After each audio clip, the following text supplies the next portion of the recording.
You subscribe to the Atlantic and read it. It used to be free. That article says, please don't make us change. I promise, Mr. Maoist, whatever deep state that's trying to change everything about us. I promise we didn't vote for Trump. Only some of us did. I promise is it. And I promise we've changed. We changed a whole bunch. I promise we'll change some more. We'll change for you. Please let us keep at least. Please just let us keep. Please, maybe just like the Book of Mormon. No. Okay, we don't need the Book of Mormon.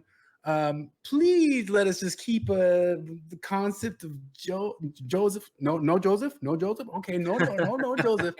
Please let us just keep Brigham Young. No, just let us call ourselves Mormon. No, we won't call ourselves Mormon. And I swear it's I'll back away from all of my beliefs. Già chango chilango, già facciamo te chutas, no c'è cantar de tacoche, y chale con la charola, tan choncho como una chinche, ma c'è che la pajuca, con fusca con cachiporra, te pasa andar de guarura, mejor yo me echo una chela, y chance enchufo una chava, chambeando de chapirete, me sobra chupe pachanga. Did you ever follow Hunter Avalon? I did. I wasn't like a huge fan. I would listen to him sometimes. He was just on with Carrie Smith tonight, and I was listening to him again from Unsafe Space. The gal who used to be leftist for 20 years, and she used to be W. Kamau Bell's manager, but he was also on Sitch and Adam just the other day, giving his arguments about the studies. He always has these studies for why transgenderism is good. Yeah. See, I watched him like back when he was like right wing, and I not much because like he tried to be funny, and I didn't like his humor very much. I don't know. I didn't know him then at all.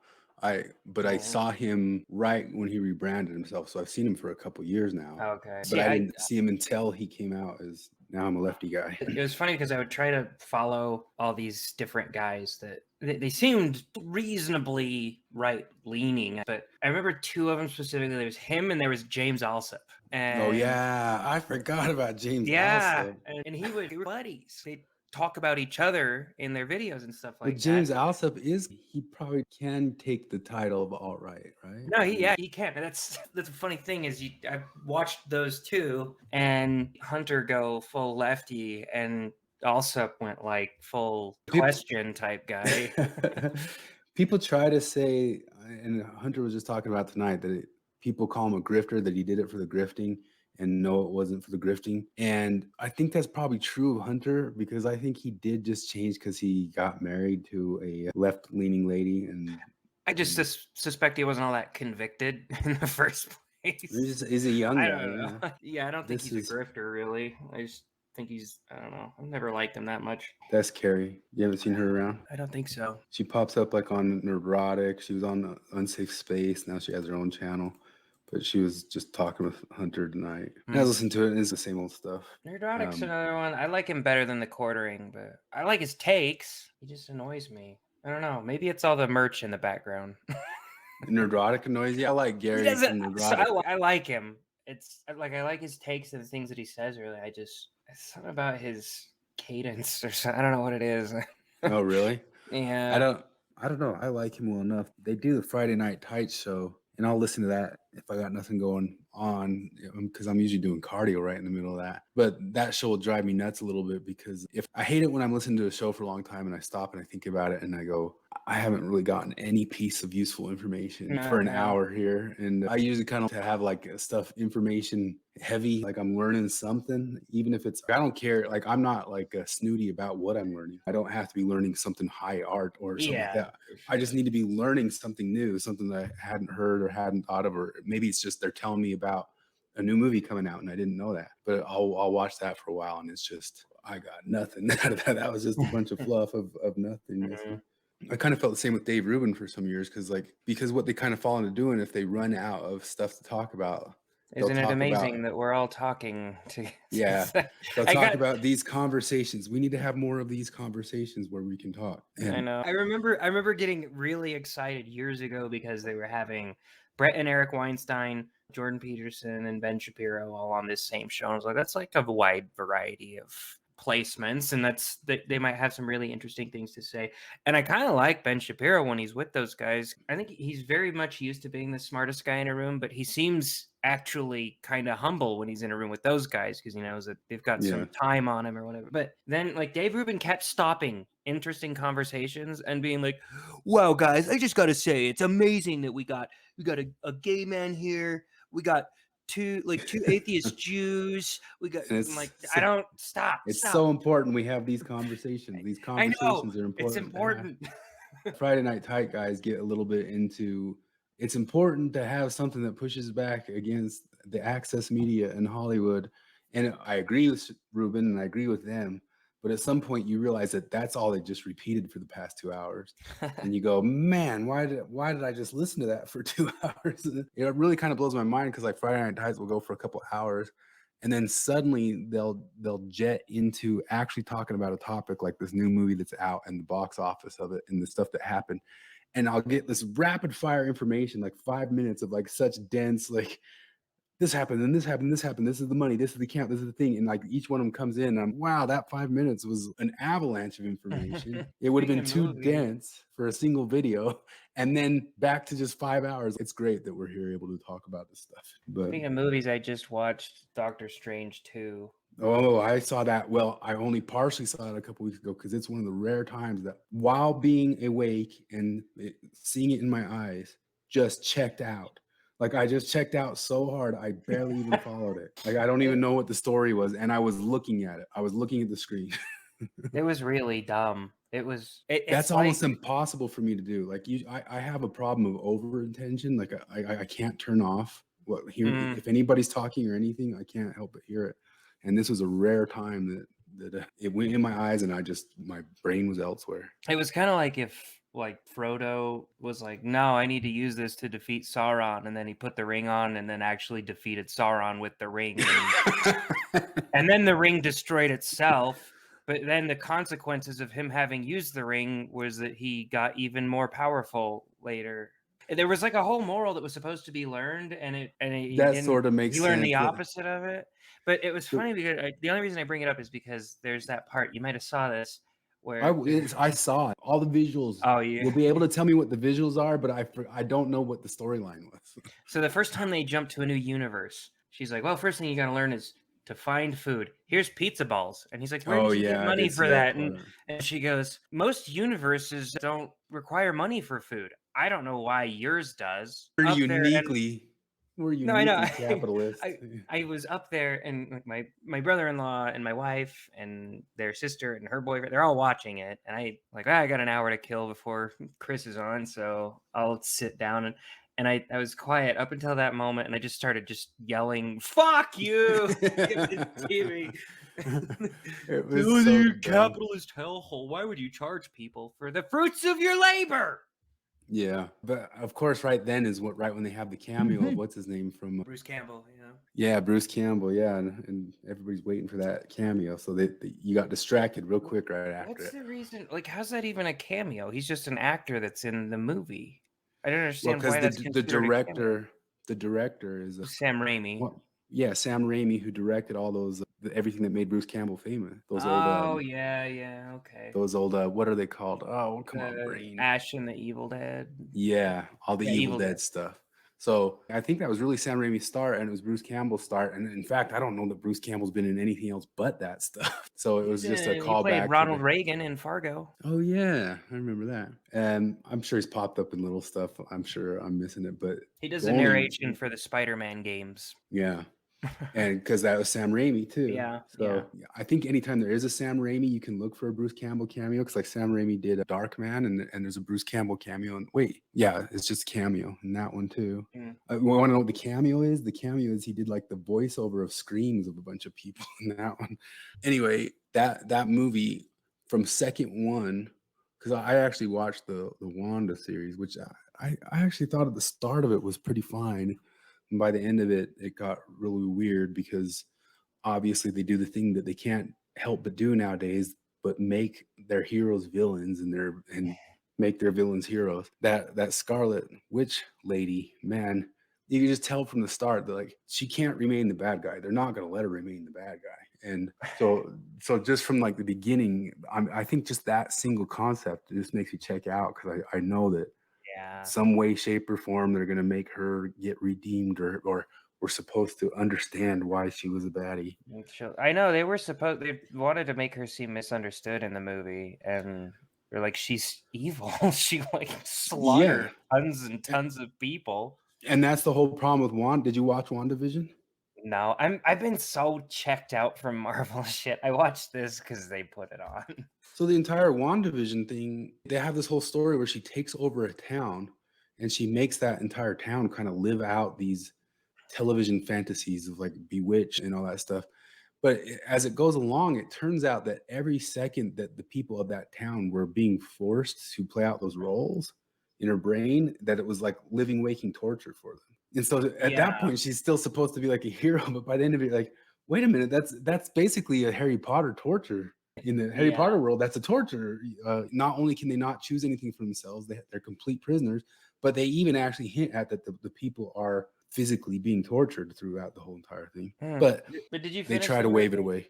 So I watched the whole movie. Yeah, I saw the whole movie. I just barely paid attention. Maybe this will jog your memory, because they got the whole reason Wanda becomes the Scarlet Witch and becomes corrupt is because she's got that book thing called the Darkhold, right?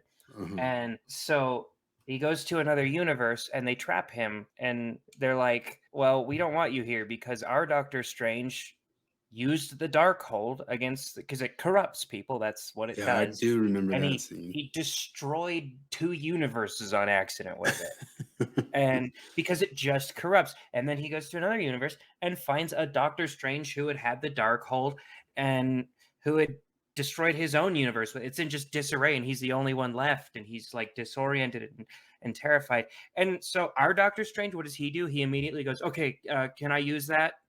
And the guy's like, no, it's mine. And like Rachel McAdams is there with him, and she's like, no, you're not supposed to do that. That's destroyed universes. And he's supposed to learn from that. Like, oh yeah, I gotta use better tools. The ends don't justify the means. The means of using the Darkhold are not justifiable to save any, and it won't work either. And then so he uses it. And it works, and he gains his third eye out of it too. Like even I remember that scene, like just suddenly getting a third eye, and then it cuts to black, right? Yeah. So he like the third eye thing is so dumb because he uses the thing which like makes him fail the test, and they tell him you failed the test. Like Rachel McAdams is like, you're just like all the other Doctor Stranges, and he's like, yeah. And then he uses the book and he kills her. Like, well, Wanda like destroys the Darkhold, and it apparently destroys it in every universe. And he's like, okay, oof, that was load off my mind. And then after the credits scene, it shows some weird asshole in this purple thing show up and say, hey, I got another adventure for you, Doctor Strange. Are you afraid? And he goes, not even a little. And his third eye opens up. I was like, oh, so it's not even that it was consequence free. There were positive consequences for him using the corrupting book. It looked painful, that third eye opening up, but Yeah. I don't know if you have to watch a whole third or fourth movie of him walking around with a weird eye on his head. Maybe I'll check out of that one too. But I mean, all the MCU stuff is just blah now. But I don't know. I guess it was going to have to go that way, even if it went woke or not woke. I think it was going to have to blah out one way or the other. But it's blowing out hard.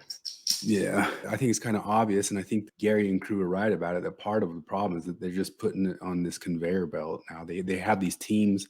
Like if a director directs a Marvel movie, they don't direct any action scenes. Like all the action scenes are directed by one person, and then the person they announce as the actual director only directs the non-action scenes because they have a conveyor belt of action scenes. They have action scene director.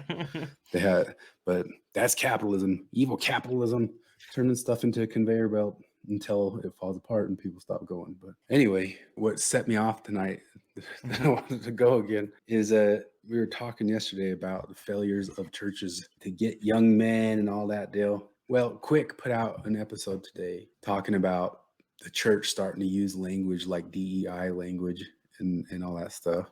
Quick's And gonna leave the church if well, they keep doing this.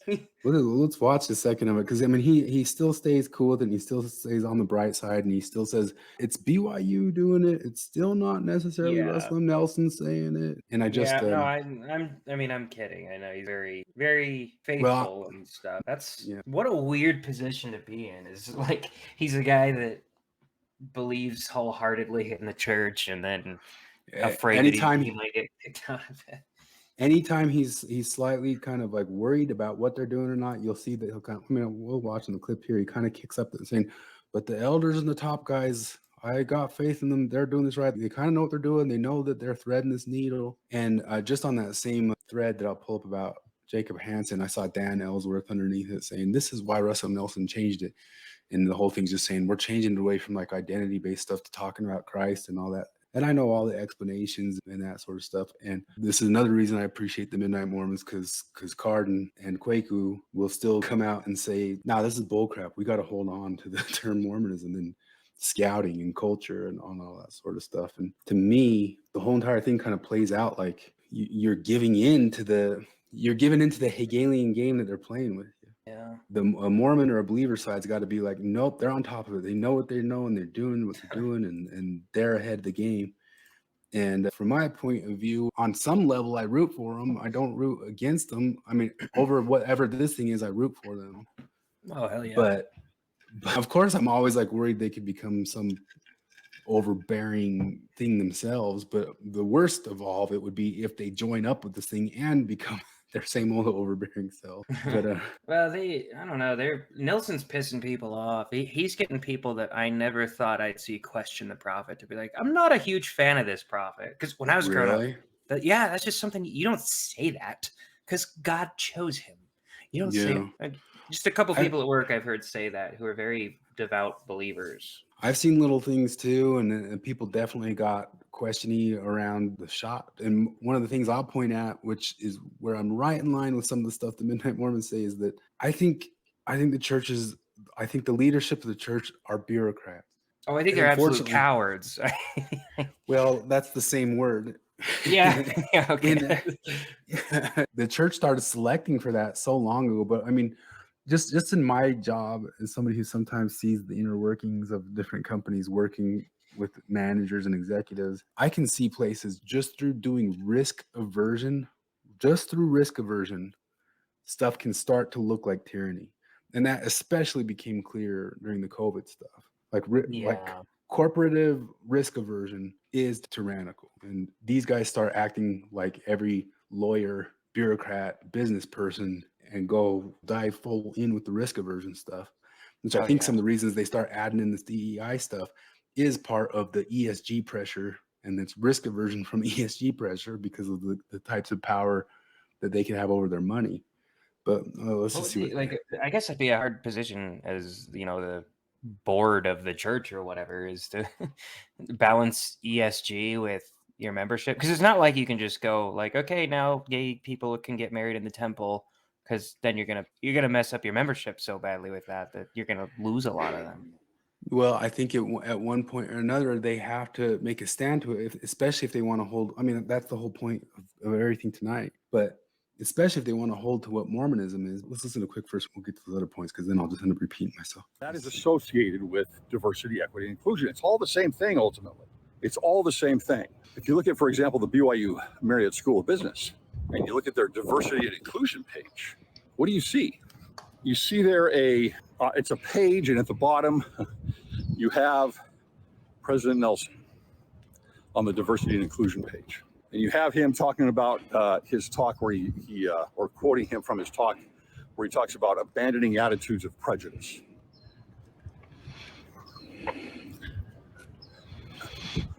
This is going to be really hard. Guys, this is really, really going to be hard. This is the same thing that the professors at BYU used when they talked about things like Ibram Kendi and his anti-racism and his hard leftism. And I'm not saying that's what the Marriott School of Business is doing. I'm not saying that at all. I'm saying that's why this is going to be really hard. I'm saying that's what they're doing. Yeah. I mean, I guess he he's got the added difficulty of having to reconcile He knows what's that's going what on with his belief in the church.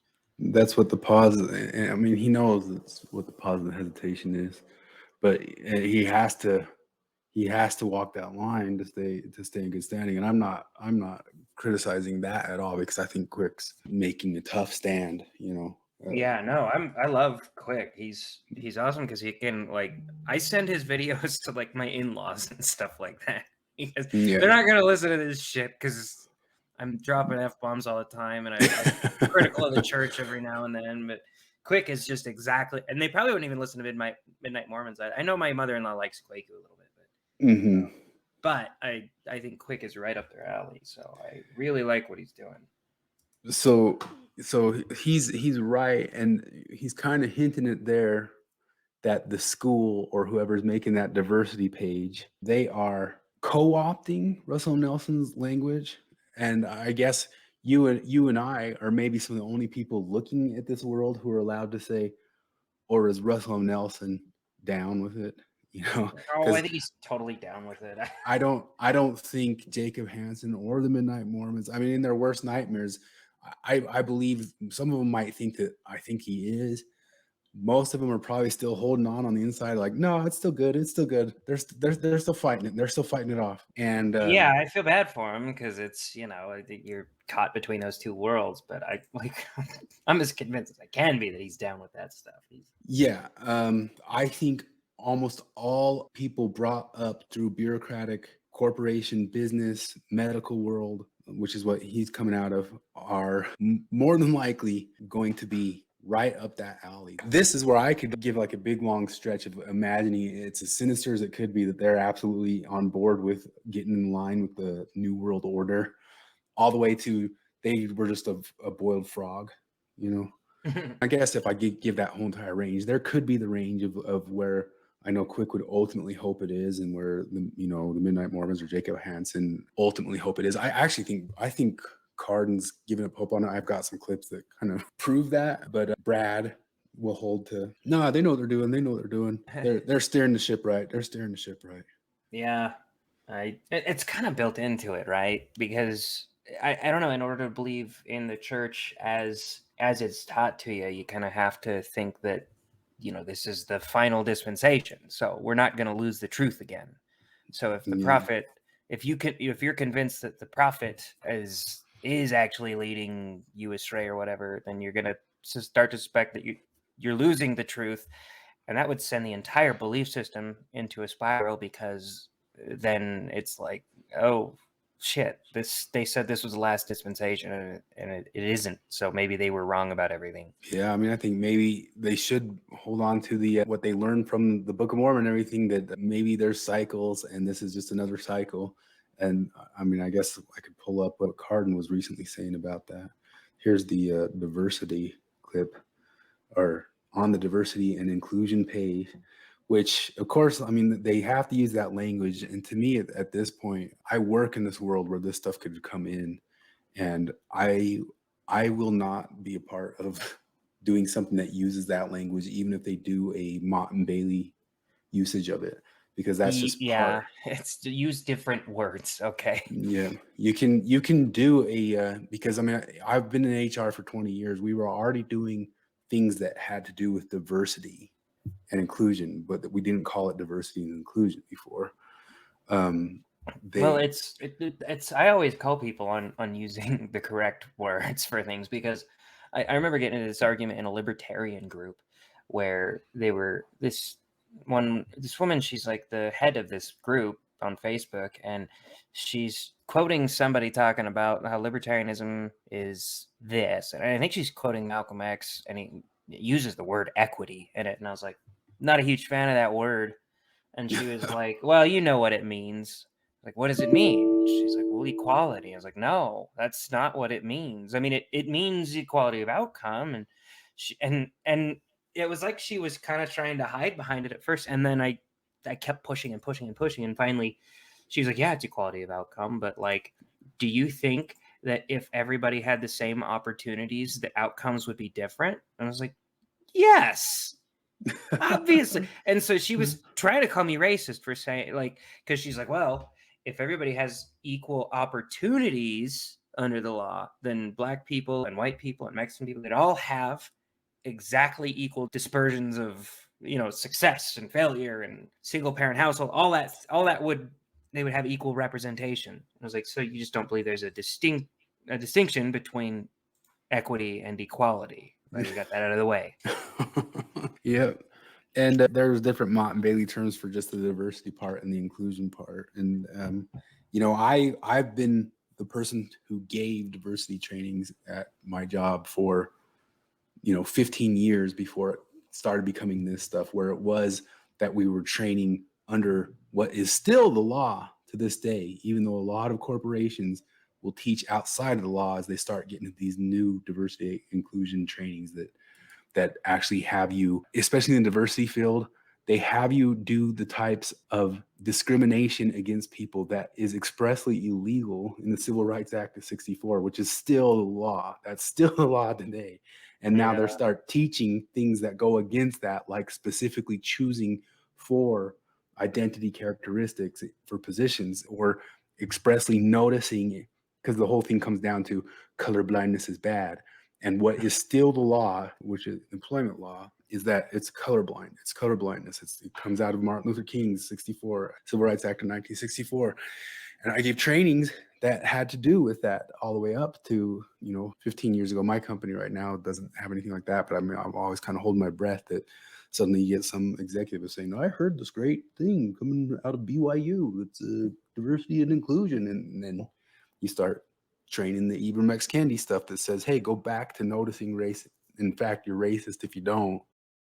Egregious things, like one of the most ridiculous things they were trying to push when you were at these classes or meetings. So, I mean, besides the fact of just certain things in our hiring process that would favor certain people, which would create negative stereotypes for people just in general. One thing about stereotypes that they don't realize is that, you know, people will automatically create stereotypes no matter what, and it's based on their environment. So, and we see this with affirmative action too in academia, where if you create a sort of situation where portions of the population are performing differently, then you'll automatically create the stereotype that, oh, maybe all the Asians are smart and all of the other minorities aren't as smart in this college, right? Because you needed a 1600 to get in if you're Asian, and you need lower otherwise. And so you'll automatically create that stereotype, and that's negative for everyone because, you know, it creates this tension between the groups, and they self-segregate because of that. While if you just put everyone at the same level, then they'll just intermingle and it'll be great. That has its negative consequences, and it may be illegal, which is what I was trying to say in my document.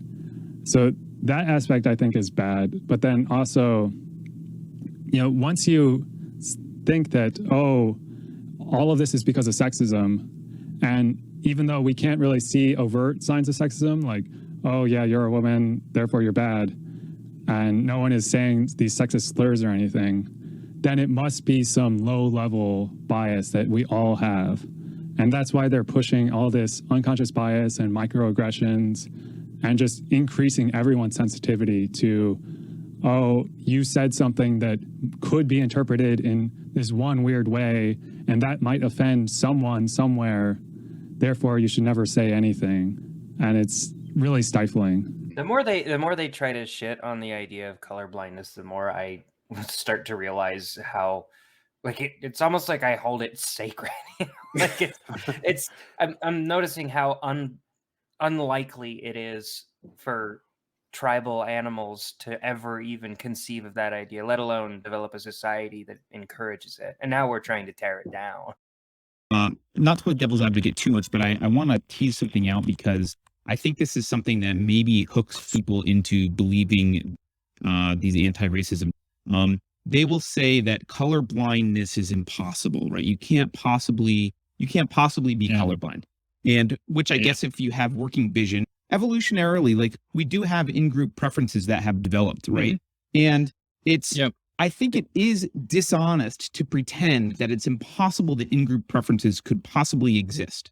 Right. But what we did in the past, which I think was the correct course of action, was to say, regardless of what in-group preferences I may feel from time to time or may come up, I will endeavor to treat people equally and fairly and without regard for whether they're in my group, in any kind of group, whether it's race or gender or whatever it is, religion. I will endeavor to treat them equally regardless of any intrinsic feelings I may have about it that could come from who knows where. I think what they do instead is they say, well, because color blindness is impossible and because you may actually have sometimes this inability to be perfectly colorblind, therefore you are actually racist. Your sin is something that's actually not in your control, rather than something where it used to be that your sin was in your control. Your actions determined your sin. Now there's something intrinsic about you that is sinful. Yeah, that's right. Yeah. So check this out. It's a pun. People who are falling for that critter are falling for a pun. There are two meanings of colorblind, and they know it. What you just described in the longer tail end, the reasonable thing, is what colorblind really means. It means we're not going to put prejudicial social significance into race. So if somebody come in for a job, or if I meet somebody as a potential friend or client or whatever in my day-to-day life, I'm not going to prejudicially judge them. I'm not going to put social significance into the race. It doesn't mean that you're not going to see the race in front of you. This is actually a manipulation of language. They are literally lying by using two meanings of the word colorblind to get people hooked in. Now, let me not be so unfair. I can't accuse people of mendacity. I don't know if they're lying. I shouldn't have said that. They might be stupid. They might not know the difference. No, I think it's an intentional equivocation. I'm not going to be as generous as you are. It's an intentional equivocation. Well, some people are like are dumb. Are dumb. Fair. And so they don't know that there's two definitions. Okay, so colorblindness means we're not going to put social significance into the racial categories. We're not going to make decisions based upon that. It doesn't mean not seeing race. It doesn't mean not being able to see racism, which is called racism blindness. One of the reasons they attack colorblindness is they say it leads to racism blindness. It leads to your average kind of, you picture your just average, like I'm picturing the guy with like this rainbow colored triangle shaped hat with the bill off to the side, like just your stereotypical 90s doofus Billy Madison or something.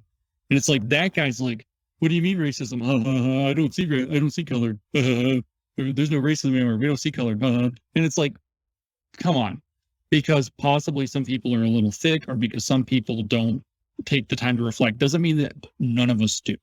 And it doesn't, like, there's such a lie there. It is such a manipulation to get people to think it's the same little like game, like everything you've ever thought about yourself is wrong. Yeah, and it was a genius idea, and it came from the right person at the right time, and it still holds strongly. And myself, as somebody who's trained in that in employment law, heavily trained in that, I know how to use it the right way. These people might come at me because you don't like diversity and inclusion or whatever. Like, I've fired more people for saying certain actually racist things than you will ever do, because you're never going to be in that position. And I'm not saying that's like an overly rampant thing anywhere, but it's come up, and under the Martin Luther King laws, we were able to decipher based on evidence that somebody in certain situations really did do a couple very racist things, and we removed them. And the company both wanted to remove them because the companies, especially these family-owned ones, have that moral. But there's also the flip end that if you don't do it, you're breaking the law. It's illegal. And it's been illegal for a long time, just like stuff like the wage gap. It's been illegal since 1963. There was the Equal Pay Act. All these certain things that have suddenly become big buzzword things were taken care of 30, 40 years ago. The only problem is, as Thomas Sowell says, they want the cosmic answer. They don't want the actual evidence-based, have to bring a claim answer. They want the cosmic answer that takes care of it before it even happens. And the only way we can do that is through our force. The first thing to do is to define what cosmic justice is, as distinguished from whatever other kind of justice we may be familiar with. Traditional justice, I guess we can summarize, at least in the American tradition, as applying the same rules and the same standards to everybody. Cosmic justice is very different. It means equalizing the prospects of everybody. And those two things are not only different in concept, they're wholly incompatible with one another. If you apply the same rules and standards to everybody in baseball, Mark McGwire is going to hit 70 home runs, and there are going to be other people who will spend an entire career without hitting 70 home runs, including people in the Hall of Fame like Luke Appling, who twice won the batting championship. So if you want the one thing or the other, you can go for it. But the one thing you cannot do is pursue the two things simultaneously. Or rather, you cannot successfully do that. The Supreme Court has been pursuing the two things simultaneously for quite a while, leading to a lot of 5-4 decisions and inconsistent decisions. The requirements for the two kinds of justice are very different. The requirement for treating everyone the same is very simple. It's mass-produced. The requirements for cosmic justice must be handmade and tailored to each individual case. It's much more complex, and it requires a much larger amount of government power. Some third party must intervene to determine whether the outcomes are right, whether the prospects are right. Words, the very same words, have entirely different meanings within these two frameworks. In fact, as I mentioned in the preface to the book, what really set me off a few years ago to finish it up was a discussion with one of my colleagues at Stanford University, who shall be anonymous in deference to the libel laws, who talked about a level playing field. And it became painfully clear that what he called the level playing field is what I would have called a tilted playing field. Tilted so as to produce the results that he wanted. When we talk about a fair fight, that means very different things within these two frameworks. A fair fight by traditional standards means that both boxers observe the Marquis of Queensberry rules, and the fight is fair whether it ends up in a draw or a one-sided beating. From the other point of view, from the cosmic perspective, it's fair only when the two fighters enter the ring with the same prospects of winning. John Rawls has sort of summarized and epitomized these two differences. He distinguishes what he calls fair equality of opportunity from merely formal equality of opportunity. Traditional justice or fairness by Rawls' standards means simply that people are judged by the same rules. But genuine equality of opportunity, as he calls it, cannot be achieved by this method. Instead, he says, undeserved inequalities call for redress. Let's listen to, this is Jacob Hansen. It's from his Facebook page on Thoughtful Saints Tonight that set me off onto this, but this is them talking about some of the scouting programs around the culture of Mormonism. Okay, this may be a wild theory, but I wonder if some of the decentralization of the church is because the church recognizes sort of the liability angle of it. And they're, but hold on, no. But it's almost like prove anything. What do you mean? He wonders it. You wonder it. Like it's 100%, of course, obvious. But and I don't need to wonder because my dad was a kind of high-level church office building employee for years, and he actually told me that long before they got rid of the scouting program, he told me the scouting program was going to go, and this was even before stuff got woke. And the only person holding on to it and insisting on holding on to it was Thomas S. Monson. And they always knew that as soon as Thomas S. Monson went, it was going to go. And that was just for liabilities issues. That's one of the things I say. The risk aversion has the same type of centralizing bullcrap outcome as the actual ideologues. Yeah. okay, but that's the thing. It's sort of like, and it's been getting into trouble, but it's sort of like ask forgiveness, not permission. And so I a lot of the greatest things I ever had happen So in my you young have to men's be program. civilly disobedient to your own church in order Hey, to save when it? we live in I did not expect that from Jacob Hansen. Well, that was a Carden saying that one. Yeah, but it sounds like it's what he was getting at. Well, Jacob's kind of getting at it too, and that's what you kind of wonder. But part of what they're getting at here, because this one's about proclamation of the family and about fathers, but what comes out from it is that they realize the culture's been altered. That's what we're getting at later. dictatorship with these terrible like liability laws that the church is afraid of. The church is like, here, we're just going to shuffle everything off at the local level, and now we have plausible deniability and won't be held for insurance. If I know anything about boom, Not be held for like ESG pressure stuff. But I think Carden's saying my favorite line, although he says this sort of thing often, but this is where he's real specific. Just going to shuffle everything off at the local level, and now we have plausible deniability and won't be held for if insurance. I know anything about boomers, they never give up control. They You're gonna never get give up so control. many boomer comments. I'm sorry. It's like I really think until the pre-internet. Be nice, Carden. Be nice, Carden. Calm down. The second you say it, be nice. generation passes away, our church will not succeed or thrive. I So don't know, dude. that's the same thing I was saying just the other day, that some people were talking about the 40 years in the desert. Maybe that's the concept of that's how long it takes for a generation to pass so that you can start building a civilization. Yeah. If I know anything about boomers, they never give up control. They You're gonna never get give up so control. many boomer comments. I'm sorry. It's like I really think until the pre-internet generation passes away, our church will not succeed or thrive. I don't know, dude. I guess you just had a way different experience with church leadership than I have, because the leaders that I've dealt with have been all about being more creative about stuff like this, you know? And so I get being more creative about going against the mandates of what the top boomers are mandating. Yeah. Well, I'm curious about that. I'm also like he says that after the pre-internet generation passes away, our church will not succeed or thrive. And I just want to point him to the direction of somebody who is an organization I know of that really knows how to make you thrive. Maybe they have on the internet a lot of suggestions for you. Like maybe you could stop doing things that are super harmful. I agree with Carden on the point, though, that he's actually It's I mean it's not gonna look good. I don't. It's not like the church is gonna go away, but when people my age are prophets or whatever, it's oh my god. I leave room that I could be wrong on it, but not all the way wrong, but partially wrong. I think that boomer generation does not know what they're up against.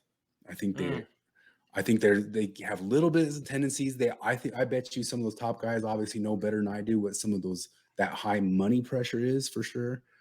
But what the whole entire woke movement and woke world, I bet you they just barely even register what's going on, and then their risk aversion and their being niceness aversion, and they're trying to, the Mormon church for the past 50, 60 years, it's always kind of like I don't know I don't want to call it a Hegelian dialectic, but it is. But there's some levels of it that it was okay to maybe start integrating or start letting it in. And this is the complaint that most very online trad right wingers say, is that the second you started doing any of it, it was the second it was over. But on my level, I think maybe some of that a lot of that integration was good. It's like the porridge you could have gotten the porridge just right,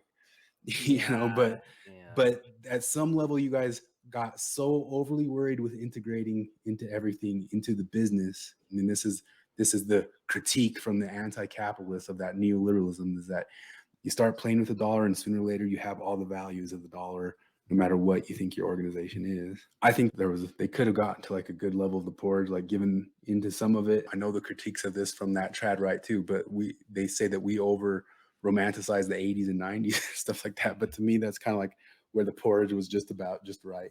Now they're constantly giving in so much, and they got continuous bureaucrats in there who they know right where their money is and right who controls the money and right how those stocks work. And if people don't know what ESG is and don't know that the ESG pressure is for sure going to be coming down on the church. But with the government, when it's the government, if someone like Klaus Schwab, if the World Economic Forum instead of turning a corporate exec into an activist, if they turn a bureaucrat into an activist, well, first of all, people pay less attention to bureaucrats generally, right? But also, they can literally initiate the use of force on free people to get their way. That's what bureaucrats can do. They're the ultimate target. If you're trying to acquire power, you need the bureaucrats, right? And so the more the government expands, the more that there's an administrative state that manages, regulates, and controls everything, and the more it controls corporations, the more the line blurs between corporations and the government, which is bad news for people who have this idea they value their individual sovereignty. If there weren't large bloated governments, if there weren't administrative state in the layers of this bureaucracy, Klaus Schwab would have to limit himself to going after, the CEOs of Amazon and Netflix and Apple and Microsoft. And yeah, he could influence culture that way, but he couldn't really implement his plan, right? Because you need force to do it.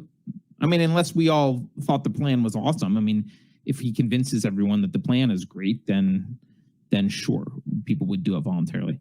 I remain unconvinced about his grandiose dystopia. Everything that John Lynn, every single thing that John Lynn thinks is a victory that he got is no, it's a victory ESG got. Guess maybe it's the I've had a whole mix. trope I've had a of the mix. bishop roulette thing. Maybe that's a real thing, right? In this situation. Yeah. Because I don't know. I've Bishop roulette, but what can bishops even do? Like, No, I know. It's well, they're trying to. So they're saying that they pawn them off onto like the lower, like the local church, and they're saying sometimes you'll get a cool bishop. Like, what do you mean by cool bishop? Like that disobeys the top guys? Is that that's basically the hint there. guess I like have, in like, what way? the coolest stake president ever who would just be like, Oh, like you want to can try I, the something war great? that just got to say- dissolved? Epic. Awesome. So having seen we talked about how the ward's supposed to be an extended family. To come back a little bit to the sort of the violence and the problems that are out there and the need for sort of male role models. Cardin, you're absolutely right. I know people that the ward acted as that extended family that did step in for some of these young men and that provided them. I personally ministered to many young men during my time who were from single family homes, and I was probably one of the few kind of male role models. And so I'm taking them out there to play airsoft, or we're going hunting, or not hunting, but shooting guns. Yeah, no, I had a lot of firearm related stuff. I have a good man. But remember, guys, other people outside the church, they don't have anything. We had that. Yeah. And it still exists. And let me tell you, for it doesn't still exist the same way. Well, that's the Mormon Church does a really good job at centralizing, though. That's like I don't know. You go to a Mormon church pretty much anywhere in America, and there's some small differences, but the things that are taught are going to be the same. I don't know. Like I doubt it'll be too long before they say you're not allowed to.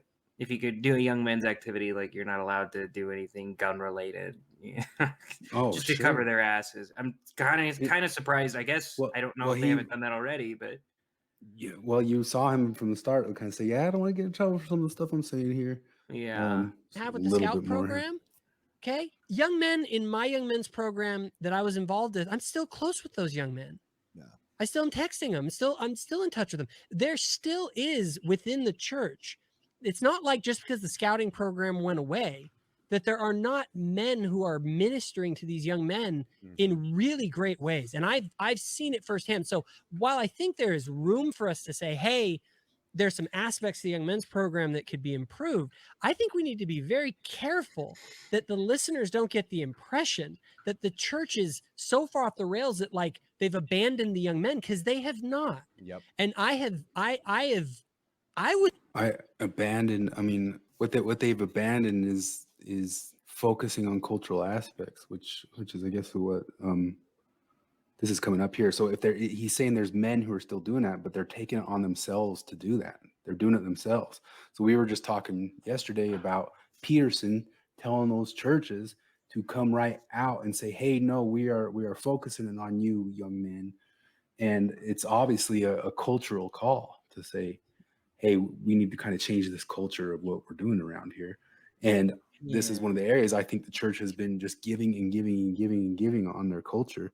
And this is one of the funny things about it, is that like a lot of people kind of, especially the Midnight Mormons, people want to be cool. They sneer at Mormon culture. And I could have sneered at it too at any point. Like I was too cool for that or whatever. Yeah. But of course there's the green jello, and some of it was goofy and weird. And then some of it was cliquish and all that sorts of stuff. But there's a reason Gramsci picked out culture as the thing to attack.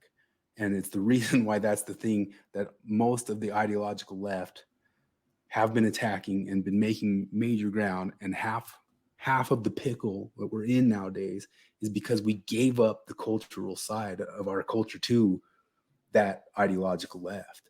I mean, I could just point out anything from art to kids programs to school to anything.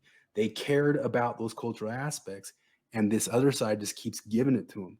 Say, oh, you guys want to take the arts? You take the arts. Oh, you scouting programs? Yeah, you take the scouting programs. Oh, okay, you can take all that because we just care about the religion. We don't care about the culture. Okay. Thinking back, I guess there were probably a lot of things that we did that had they taken it up the chain and asked for permission, they probably would have been shut down. And I think that might just be kind of how Mormonism works. I think he's right that like they don't want the liability, so they pass it off onto the local people. Because I remember even asking like my mission president when I got like we weren't allowed to have guitars when I was waiting for my visa in Nebraska. And then I got to Brazil and I saw one of the APs had a guitar, and I was like, "Oh, cool, we're allowed to have guitars. I'm gonna go buy one." I would have died on my mission without a guitar. Yeah. I was like, I'm gonna go buy one. And I was like, I guess I'll ask the mission president first. And I sent him an email. I was like, hey, I saw that some people have guitars. I thought I'd check with you first to see if that's okay. And then he responded to me by saying, I think you just need to focus on your mission. So he told me no. And so he clearly doesn't care if people actually have guitars, but he does not want to be the one that tells them yes.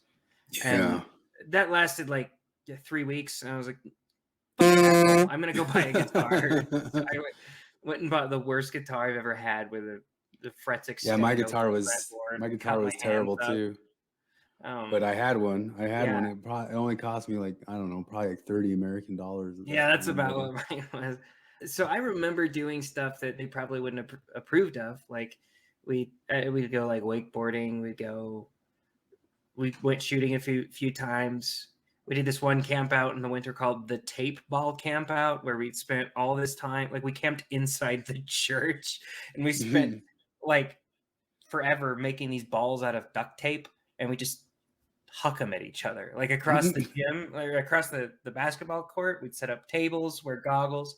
It hurt like hell, but it was awesome. It's one of those boy things, you know, but then, so that's what you get from kind of the culture. But I think the message you get from the church, the bureaucracy part of the church, it's never been that good. At least in my lifetime, it's never been very good for boys. And I hate bringing this up, and I can never bring it up in ex-Mormon circles because they're always like, no, that's completely sexist against women. There's no Everything was possible bad way." about it. It was Yeah, all I was like, bad. look, I get it. I'm not trying to take away from you. I'm sure it sucked for you that you didn't get the priesthood. I'm just saying some of it sucked for us. Like, no, that's privilege and patriarchy and blah blah blah blah blah, and you know, just denying my lived experience. So deeply care about when it's not from a cis straight white man. That I'll try to explain to them that, like, look, you guys were praised. Like Quentin L. Cook has a talk, one of his most famous talks, just called LDS Women Are Incredible. There's no counterpart to that for men. All that we learned, because they got screwed on the activities. I'll give them that. Like, they were knitting and stuff like that while we were wakeboarding. Like, that would suck. But then you go to General Conference and the bureaucracy end of it, and you get all these things where everybody's just telling them that you sisters are so amazing, and the brothers don't deserve you, and blah blah blah blah blah. And then you get to us, and it's like, you guys are watching porn, and like you gotta crawl through broken glass to get back into the good graces of God, and you're all terrible. I think they're being a little optimistic on how good the church is for boys. Yeah, well, if I look back on it still, and if I really get honest and I guess the word might be charitable about it, growing up in the wards that I was in, all the cultural stuff, and I have to stop and think about everything. So not just all the scouting programs that they took us on, but just like every other night there's mutual, or all the baseball, softball games, all the basketball games, all the things that they've since abandoned, and how each one of them might just seem like a small thing or not that big a deal thing. And you can think of a problem with each one of them. Those basketball games, people got into fights. Oh, those softball games, somebody get injured. Oh, those, there's just some reason why a risk-averse lawyer. Yeah, that's the corporate risk aversion. It's like, stop doing basketball because we can live in a world where people never fight with each other. In church people, our community, we should never have any conflict ever. Do you know how people work? Teach us how to deal with conflict. And then some of that risk aversion is also, oh, it was sexist that you let the boys do this and not the girls do this. Or, you got that complaint from the social justice left on some of them, not just a risk averse lawyer, but the two of them act the same. The church is playing the archetype of the devouring mother. They think they can take all the danger and all the dragons away from their kids. And it's like, no, Bucko, you bloody well can't do that. Exactly. And then I say each and every one of them they take away. I guess you could even use a Peterson's description of that. I'll go back to that metaphor here in a second. But each one of them they took away. They started losing a little bit of that culture, and that culture held people in and together more than any single thing of the other stuff. That, like, they're asking why they're bleeding people out or they're losing things. There's a reason Gramsci picked it out. There's a reason Adorno picked it out. There's a reason, like, your enemies see it. Your enemies see it. Why don't you see it? Every one of those things you give up, that you should have just made them better or even doubled down on them. Well, see, you're talking about bureaucratic risk aversion, but I think in Mormonism it bleeds into the culture. I think Mormons are, like, socially speaking, the most risk averse people ever. Like, I yelled about it last night, the whole being nice thing. Everything has to be nice, and it is the devouring mother. I said that as kind of a joke, but it is. It's the archetype of the devouring mother, where I can take conflict away from my kids because conflict is unpleasant, and I have to take everything unpleasant away from my kids. So this basketball game, they could have conflict. They get into fights when they think there's a bad call, and all fights are bad. All conflict is bad because it's uncomfortable. I take it away, and then they never learn how to have conflict. Yeah, like, well, then you never learn how to be anti-fragile. Like, you got to learn how to get through fights. And you got to learn that fights even happen inside of churches. Well, not only that, it teaches you that fights are something that should always be avoided. Yeah, you learn that. Oh, I got to reel in my anger. I can get competitive. Oh my gosh, I can get competitive even when I'm at a church and in this happy little fun little place. I can get. Oops, I got competitive. Well, that's why people like the Midnight Mormons or Quick are so rare in Mormon culture. They're not that rare in opinion. They're just rare in temperament, because like the temperament to finally just sort of break and say, no, screw this. I'm not part of Mormonism for everybody. Part of Mormonism isn't just that risk aversion, it's that obedience factor too. That, like, there's all sorts of men who are tough, strong backbone men, but then they have it coming from the top of saying, well, you can't say something against me. And I say, be risk averse at all times for all things. Do it for the corporation. For the church. And it's coming down from on top. And I think they know on some level. I know Jacob Hansen does. He loves Peterson. He goes talking about Peterson and all this stuff. And you got to know it's because that stuff sings to him. The truth of it is they're neutered from being able to have that backbone. Yeah. And they have it. They have it. The church needs to transform into something more resembling the Catholic Church. But that's part of the deal too, is you and I were talking last night. I was like, where guys like us who are on the fringes, the lukewarm, where would we go back to? Maybe we would realign with something that was putting up a big cultural fight. I even said it for my very first appearance on the Midnight Mormons, and the very first thing that I have posted on here as the top stream Mormon thing is stay Mormon. Yeah. And it's my very first discussion and argument with them, is like saying, you guys don't realize that they're coming at your culture and they're coming at it hard. And Brad kind of gave me the same pushback there of saying, well, we got to give up that culture because we got to get back to the pure religion. And that's the same thing that came up tonight. No, don't give up the culture. We were all wrong. Yeah, we were all wrong to judge the culture. I'm not saying ex-Mormons. I'm saying Mormons too, because there are all those Mormons that talk like all snooty about the culture. Now, there's flaws for sure, but Mormon culture is good by and large. So Peterson said in that video about calling the men back and that sort of stuff, that you got to rescue the father, from his grave or from the belly of the whale. And I remember Doug Wilson. I got some clips in it yet from the one we had yesterday. But Doug Wilson noticed that and he goes, "Well, that gets all kind of Jungian weird. I don't know what he's talking about there." There's a fatal weak spot in what Jordan is saying here. But again, I'd remind you that why is this man with this fatal weak spot saying things that the people that don't have that weak spot won't say? But if it was incumbent upon you and vital to your health and willingness even to live, to rescue your dead father from the belly of the beast, where he has always resided. That's some Jungian weirdness right there, I'd venture to say. I'm not sure, but I think we're... And to restore him to life. But in the Jungian world, what that is the father is culture. The father is your culture. That's what you got to rescue. Because religious people say our doctrine can't be changed. We were really critical the past few days of these people who come from the schools of divinity school, and they're trying to alter and rescue the religion that's just supposed to be doctrinal. It's supposed to be eternal, right? They're trying to alter what's eternal. But what can and should be altered is the culture, you know? And part of rescuing that culture is you had to keep what was good about the father and let the dead wood die and rescue what was good about the father and even build it up better. That's why Peter is saying, like, help those young men, help change you, and you help change those young men, and you become something better aiming up. And it's all talking about culture, which is the thing that stands against, the only thing that stands against that ideological left. And that's why they know that that's the center of what they're attacking. So that's why I said stay Mormon. And I even say myself, like, I stay Mormon because I grew up in the soup of Mormonism, even though I left that religious part. I'm the one who will hold saying, I will hold the cultural Mormonism. I'm a cultural Mormon, just like a lot of Jews will hold to being cultural Jews, even though they don't necessarily believe the little nitty gritties of the doctrine.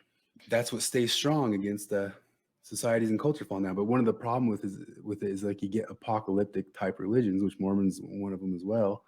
They kind of believe that stuff's supposed to accelerate through to an end point, whereas somebody like me saying hold on to the culture, maintain the culture, and that's what Peterson says. That's what gets a little missed right there.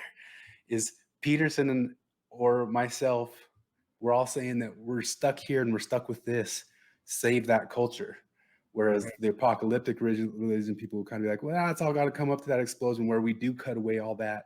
We do just get down to the religious word and then we battle it out in a big final battle. The other thing I said to the Midnight Mormons is like, they co-opted your culture. They co-opted the word Mormon. One of the reasons you guys run from the word Mormon is because it got co-opted by Delenn and it got co-opted by Sunstone and all that stuff. Well, don't think that they can't co-opt Christ too. That's exactly what we were looking at with the divinity school guys the past few days. That's exactly what these guys are in the game of. They're in the game of co-opting words and taking them over. That's the whole entire. That's why they realize that everything lies in that word and in that labeling. They get that. Let me see here. Let's look at the. So a guy posted this on Jacob Hansen's Facebook page. It was called Thoughtful Saints or something like that. Yeah. She says, "Oh, now I get it. Purging the word Mormon is a bid for the mainstream." Oh, it always has been. Yeah. Yeah, and I realized that from post one. This person probably realized it too, but it was probably just a good title to put in there. They've been trying to do that in a lot of different ways over the last century or so, but you could tell Nilsson was real gung-ho about it. And part of this, I think, is an ego thing for him. He really wants to make a name for himself, be this big prophet that changed a bunch of things. But because you go back to the 90s when he had that talk where he basically said the same thing, we need to stop using the word Mormon. And then the very next general conference, Hinckley was like, yeah, we like the word Mormon. And he was waiting. Yeah, totally. Well, so this article came out towards the start of the year. I mentioned it a few times already, but now I can't look at it because I'm not. I used to be able to see the whole thing, but it's called Mormonism, the Most American Religion, and it's this big long article. And in some of the other streams, I kind of joked that I take this article. If you read it, it was written by a Mormon who writes for The Atlantic. He also came out with another one afterwards, kind of critiquing Under the Banner of Heaven. But I swear, if you read that article, if you subscribe to The Atlantic and read it, it used to be free. That article says, please don't make us change. I promise, Mr. Maoist, whatever deep state that's trying to change everything about us. I promise we didn't vote for Trump. Only some of us did. I promise is it. And I promise we've changed. We changed a whole bunch. I promise we'll change some more. We'll change for you. Please let us keep at least. Please just let us keep. Please, maybe just like the Book of Mormon. No. Okay, we don't need the Book of Mormon. Please let us just keep the concept of Joseph. No Joseph. Okay, no Joseph. please let us just keep Brigham Young. No, just let us call ourselves Mormon. No, we won't call ourselves Mormon. And I swear it's I'll back away from all of my beliefs.